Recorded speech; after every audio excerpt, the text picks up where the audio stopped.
بتانا میں کیا چاہتا ہوں، ماحول کو صرف آپ سمجھیے کہ ایسے ماحول میں الحمدللہ جو دعوت دی گئی وہ تھی عمل بالکتاب والسنت، کتاب و سنت پہ عمل ہونا چاہیے، کتاب و سنت پر عمل کیا جائے، یہ دعوت جو ہے دی گئی۔ اور اسی کو جو ہے مسلک اہل حدیث کہا جاتا تھا، اس لیے کہ یہ جو مذہب یہاں رائج تھا وہ اہل الرائے علاق کے لوگوں کا مذہب تھا، تو اس کے مقابلے میں کہا جاتا تھا کہ نہیں، اہل حدیث کے مسلک پر یعنی محدثین کے مسلک پر چلنا ہے، جو کہ اتباع دلیل کا نام ہے، دلیل کی پیروی کرنی چاہیے ائمہ کے اقوال کے لیے۔ ائمہ کا قول بھی اس وقت لیا جائے جب ائمہ کے قول کے ساتھ دلیل ہو، یہ دعوت چلی۔ میں آپ کو بتاؤں ابتدا یہ صورتحال تھی کہ اہل حدیث کہنا یا پھر یہ کہ جو اپنے آپ کو جو ہے دلیل کا پیروکار بتانا، لوگ جو ہے خارجی کہتے تھے، خوارج ہیں، یہ گمراہ کہتے تھے۔ اہل سنت کون ہے؟ جو مسلک پر ہے، جو مسلک سے باہر، یہ سب خارجی ہیں، خوارج ہیں، ہر طرح کے نام دیے گئے، ہر طرح کا الزام دیا گیا، لیکن یہ دعوت اللہ کے فضل و کرم سے جمی نہیں۔ یہی دعوت دی جاتی تھی اطیعوا اللہ و اطیعوا الرسول، اطیعوا اللہ و اطیعوا الرسول۔ اور ہم عام زبانوں سے کہتے ہیں اہل حدیث کے دو اصول اطیعوا اللہ و اطیعوا الرسول، اہل حدیث کے دو اصول اطیعوا اللہ و اطیعوا الرسول۔ اسی طرز پر کام ہوا ہے تقریباً، آپ یوں مان لیجئے کہ پچھلی 2-2.5 صدی کا مسئلہ ہے۔ ایک اچھی تاریخ ہماری اس ملک کے اندر ہے کہ یہاں جو ہے بر صغیر کے اندر مسلک اہل حدیث الحمدللہ کمزوری سے ذرا مضبوطی کی طرف، مضبوطی سے پھر جو ہے طاقت کی طرف آیا، اور آج یہ سچائی ہے، لوگ چاہ کر بھی اہل حدیثوں کو نظر انداز نہیں کر سکتے، الحمدللہ یہ اللہ تعالیٰ۔ اور اس کا ایک اور فائدہ ہوا، آپ کو پتا ہے وہ کیا ہے؟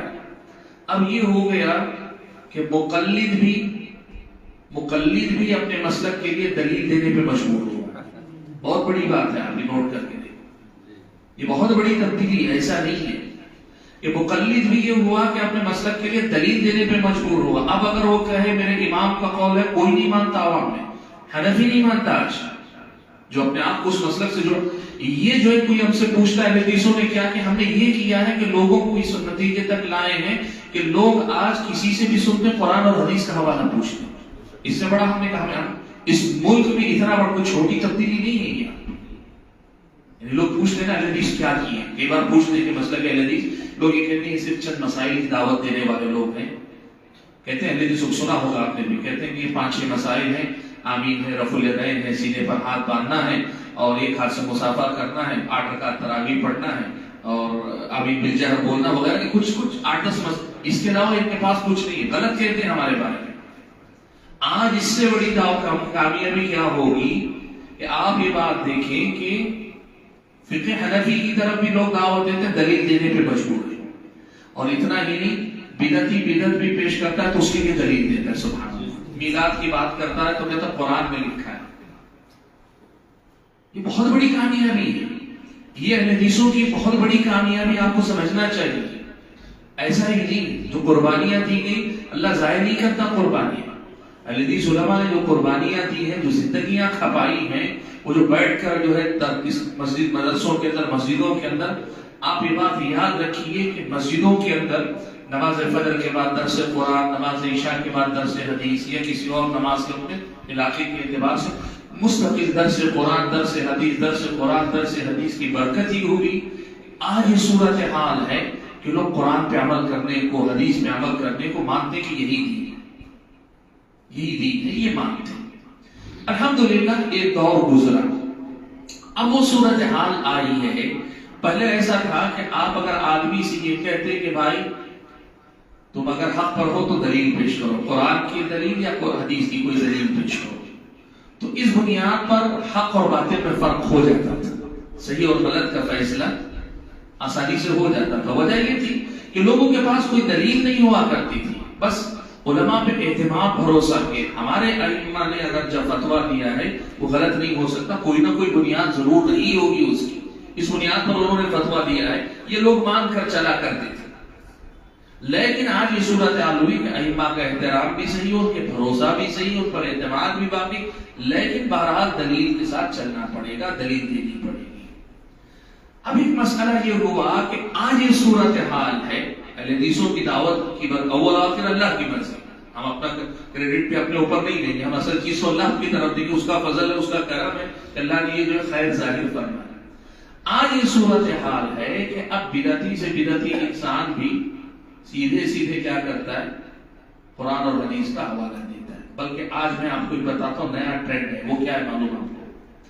کوئی بھی آدمی اگر اپنی فکر پیش کرنا چاہ رہا ہے، لوگ سننے کے لیے تیار ہے، میں بولوں آؤ میں کچھ نہیں، مجھے کچھ نئی چیزیں سمجھ میں آئی، میں سمجھاتا ہوں، آپ نے قبول کرتے، تو ہر آدمی اب کیا کرتا ہے پتہ ہے آپ کو؟ درس قرآن کا سہارا لیتا ہے،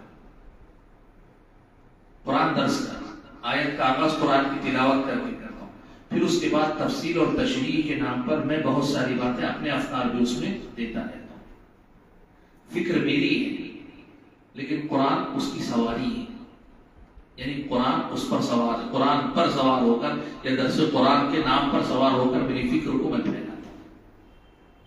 یہ آج کے دور کا بہت بڑا مسئلہ ہے۔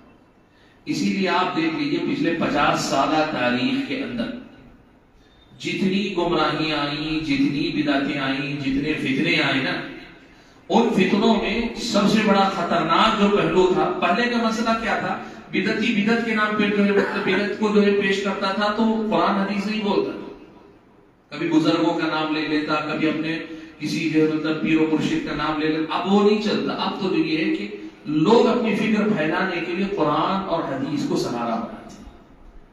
قرآن ہی پڑھتا ہے، حدیث ہی پڑھتا ہے، لیکن فکر پھیلاتا ہے۔ ایک بات آپ بتاؤ، ہر مسلک کے لوگ اب جو موجود جماعتیں ہیں، جتنی جماعتیں ہیں اگر آپ دیکھیں گے، اور جماعتوں سے ہٹ کر پرسنالٹیز بھی ہیں آج کے دور میں، جو ہے جماعت نہیں بن پائی لیکن وہ پرسنالٹیز ہیں، ان کے افکار و نظریات ہیں، ان کو پھیلانے والے سب کے سب درس قرآن دینے والے یا درس حدیث دینے والے لوگ ہیں۔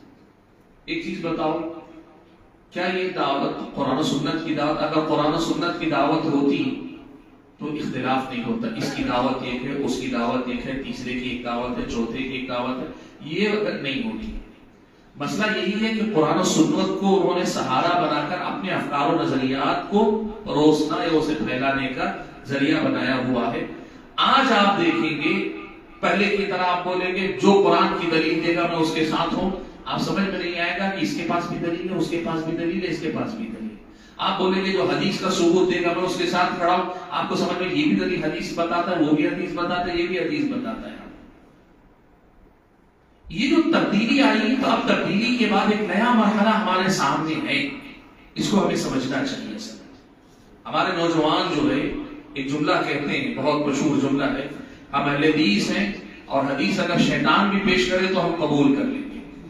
سنا ہوگا نا آپ نے وہ جو مشہور واقعہ ہے کہ اللہ کے نبی صلی اللہ علیہ وسلم نے حضرت ابو ہریرہ کو اس پر مقرر کیا ہوا تھا صدقۃ الفطر کی نگرانی پر، تو ابلیس آیا، چوری کیا، پکڑے، اس نے جو ہے اپنی مجبوری ظاہر کی تو چھوڑ دیا، لیکن ان کو نہیں پتا کہ ابلیس ہے۔ کوئی چور آیا، چوری کیا اور اپنی مجبوری ظاہر کیا تو ترس کھا کے چھوڑ دیا۔ اللہ کے نبی نے پوچھا تو کہا اللہ کے نبی آیا تو تھا، کوئی چوری کیا لیکن اپنی مجبوری ظاہر کیا تو ترس کھا کے میں نے چھوڑ دیا۔ 2 دن 3 دن تو تیسرے دن اس نے آیت الکرسی کی فضیلت بتائی، اس نے ابلیس نے۔ صحابی نے جب اللہ کے نبی سے بتایا کہ اس نے مجھے یہ کہا کہ ایک ایسی چیز بتاتا ہوں کہ تم اگر اس کی پابندی کرو کہ شیطان کے شر سے محفوظ رہو گے، تو میں نے اس کے بدلے میں اسے چھوڑ دیا۔ تو اللہ کے نبی نے کہا صدقک وہو کذوب، وہ ہے تو جھوٹا ابلیس لیکن اس نے سچی بات کی۔ تو اس حدیث کو بنیاد بنا کر کہتے ہیں کہ حدیث اگر شیطان بھی سنائے تو ہم سننے کے لیے تیار، حدیث سنانا چاہیے۔ یہ آج کے دور کا بہت بڑا مسئلہ ہے۔ اسی لیے جو قرآن پڑھ کر سنا دیا، جو حدیث پڑھا کر سنا دیا، ہمارے نوجوان اس کے پیچھے لٹو ہو جاتے، دیوانے ہو جاتے۔ یہ آج